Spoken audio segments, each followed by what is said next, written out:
Finally, let's talk about Defenders. NERDSoul.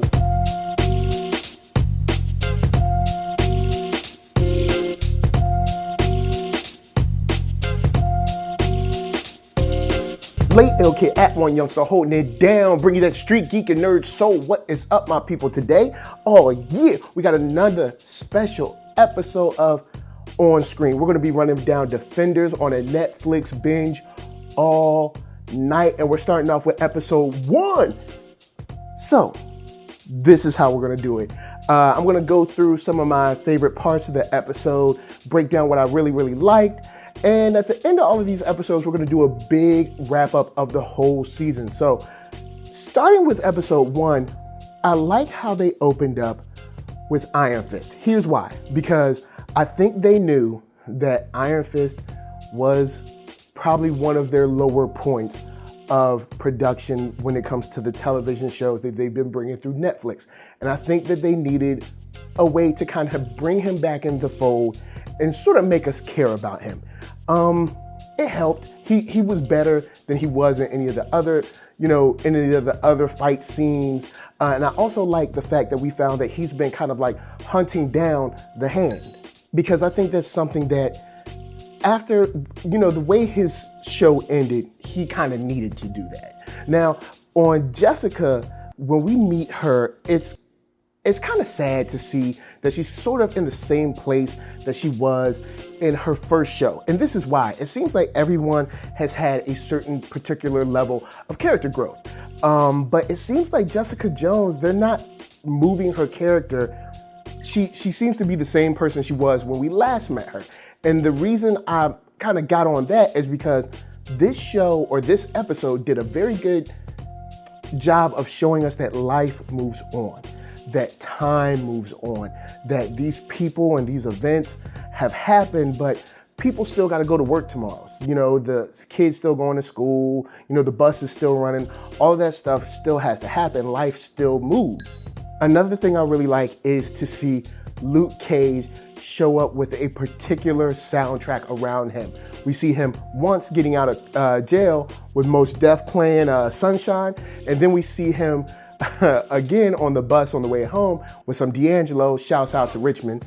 But it was really cool to see kind of them still bringing his character into this show where everybody has to be a part, which is a plus and sort of a minus, because I think that this show kind of feels like 2 or 3 different shows, but I'm guessing what they're doing right now is making an episode that feels like there are these separate parts. And as we get to episode 2, 3, 4, 5, they'll start to feel like one connective tissue and one show that they share. So let's talk about that devil. Matt Murdock has definitely moved on. It seems like he kind of still wants to be in the life, but he's kind of made peace with the fact that, hey, I'm not doing this anymore.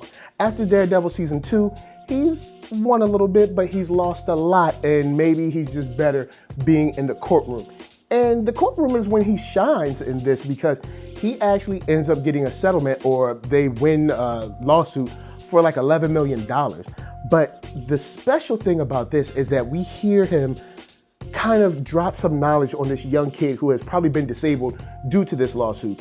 And he kind of gives him the hard truth of like, it's only going to get tougher, so you have to get tougher. This is mile 1 of a marathon, and like he's just saying that you are going to be the one that you have to depend on. And I thought that was real nice, man. It was cool to see him kind of give that sort of tough love, unfortunately, to this kid that may walk again and may not. And he needs to make peace with that. And it was interesting because I'm sure that's very similar to what Stick told him. Now to get on a couple of things that I wasn't really a super fan of, which was one, of course, Jessica Jones doesn't seem like she's really moved on since her first season. And also it's tough to root for a character that doesn't even want to like push themselves, and I know they want to create that kind of anti-hero, but I feel like they went too far into a place where it's like, it's hard for me to root for. It's like, I want her to be better, but I feel like she literally does not care. But Another thing that's interesting is to see Weaver's character seemingly, I guess, with cancer, and she's giving a very short span to kind of live and, I guess, get her affairs in order. But when she's talking to Madame Gao, the interesting thing is that they're not at odds with each other. Madame Gao has now been sort of reduced to a lackey. And don't get me wrong, I'm not sure where the story's going because this is only episode 1, but I do feel like we've built up Madame Gao and the mythos around her character. And for her to be sort of like a errand boy now is, I think, a disservice to the character and a disservice to the story that you've built around her up to this point. It almost like cuts it off at the knees, man.